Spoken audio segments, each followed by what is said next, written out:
Hello everyone, my name is Jacqueline Adward and I am live from Jakarta. Yay! Alright, so without further ado, why are you seeing me on YouTube today? I am currently a student with Open University Malaysia, and this semester I took a course called Educational Psychology HMEF 5043.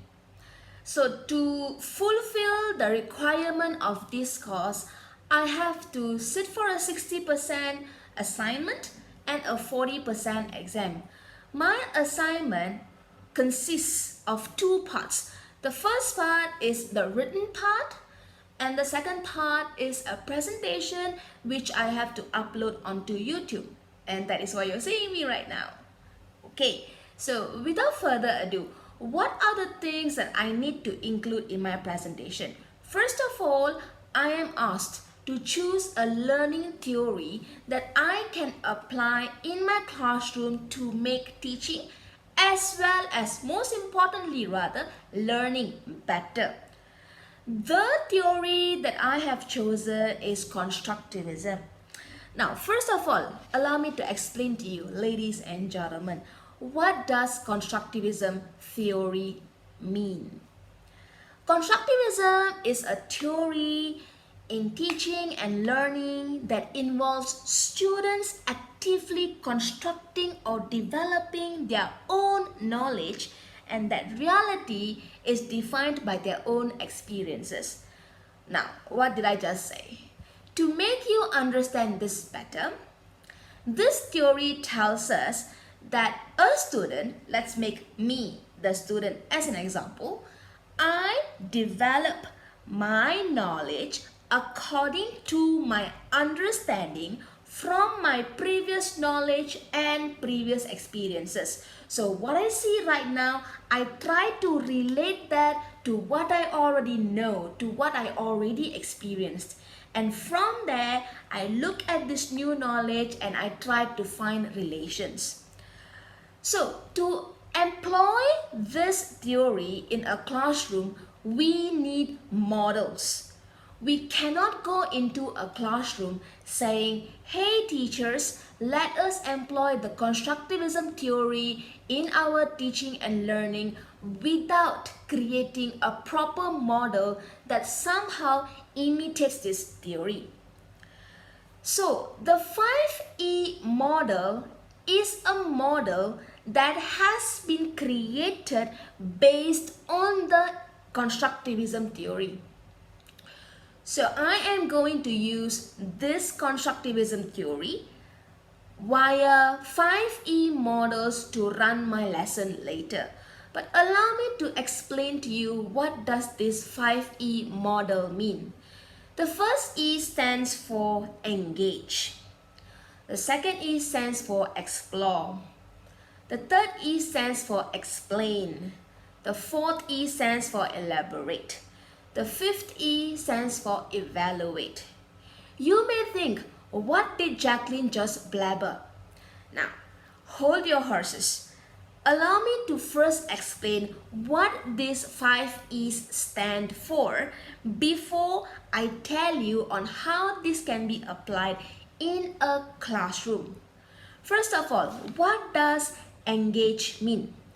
Engage is when students are placed in a challenging situation where their prior knowledge gets activated and you provoke questions.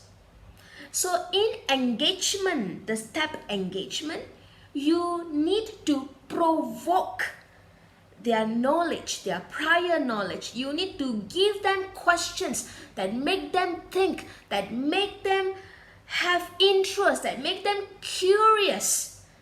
Alright, the second step, explore, is on how students will start to investigate the phenomenon that they have right now in their hand, introduced by their teacher, and that is investigated using the prior knowledge that they have. Now this prior knowledge gets challenged and new idea is created. How so?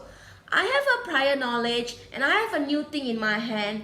Using the prior knowledge and the new thing in my hand, I create a new understanding. The new understanding is what I say as new idea is being created.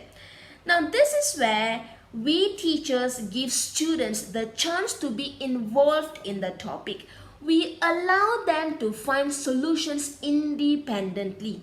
We may give them about a couple of minutes or maybe half a minute, throw a few stress ball around the class to elicit answers. Now this is how the second step is done. We explore. The third step is on explaining. What does explaining mean? When it comes to explaining, students explain what they see here and what they have newly gained through their new understanding. When this new understanding is achieved and they have new knowledge that they have applied, thanks to their prior knowledge and their previous experiences, they will be able to explain the phenomenon that they have in their hand. Now over here, teachers or ladies and gentlemen in general, we give the students the chance to take what they have learned so far and figure out what they have newly in their hands. We allow them with the process of trial and error to question, hey, could it be this? Hey, could it be that? The fourth step, elaborate, is when these students apply their knowledge towards the new situation and their knowledge gets deepened and also extended. In this process, teachers, again, ladies and gentlemen, if you're also watching my video, we allow students to use knowledge and continue exploration, because when it comes to discovery, it is not a shortened period. It is a lengthy period where we have to give them time to build upon their prior knowledge, prior knowledge, and from there, we allow them to create new knowledges, new understanding. The last step, which is evaluate, is where students reflect on their knowledge and the learning process, and they are able to gauge a proper understanding of the new item gained, of the new knowledge gained.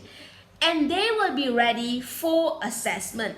When it comes to assessment, it does not necessarily mean summative assessment like tests and quizzes, nor formative assessments. It can be something really simple like verbal assessment from teacher to the students. And in this stage, teachers and students get to determine how much learning actually have taken place.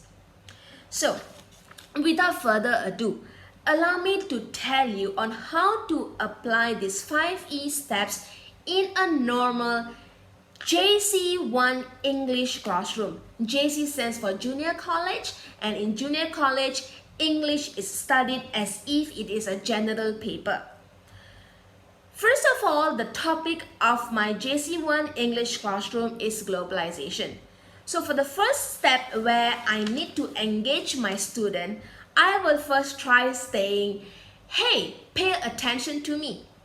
But knowing young adults, they do not just listen. So what do? I think I started the video by saying I am from Jakarta.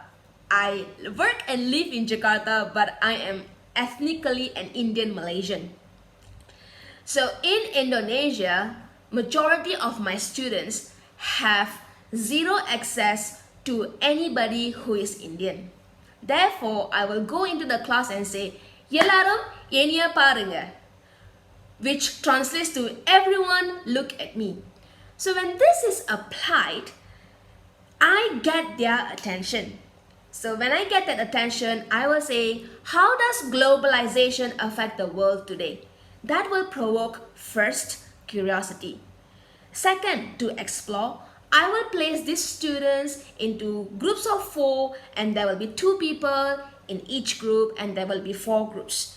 So I will allow them to assign themselves with roles. There will be 2 researchers and also 2 challengers. The researcher research and the challenger challenge the points of the researchers. The third one is where I have a poison box and I ask them to pick a topic out. This topic will range from economy, education, culture and religion. Students will be in a group and they will be asked to look for points, areas, factors, impacts. How does globalization affect the world today in the lens of economy? For the first group. The second group, through the lenses of education. Third, culture. Fourth, religion. So using their prior knowledge and their previous experiences through their travels, they travel far and wide, yeah? So when they travel far and wide, they have access to all this. The fourth is when they will come together to sit, discuss and also research. They will brainstorm ideas using the internet to research based on what they see in their daily lives. The last step is where they need to evaluate. This evaluation happens when researchers bring in their notes up, challengers bring in their notes up, and they challenge each other. And then these items are placed on a PowerPoint video slides and presented to the whole class using Apple TV. When it is done like that, evaluation process does not only stop at 2 teammates against another 2 teammates in the same group, but also these 4 people against the entire class. So 5E model is applied here, very simply putting. So without further ado, allow me to say that assessment at the end happens when teachers verbally ask them, how did it go? What did you learn today? What went well? What didn't go well? What can be better? In this case, ladies and gentlemen, 5E learning model is done and also constructivism theory is applied. This is the end of my video. Thank you so much for listening to me. Bye!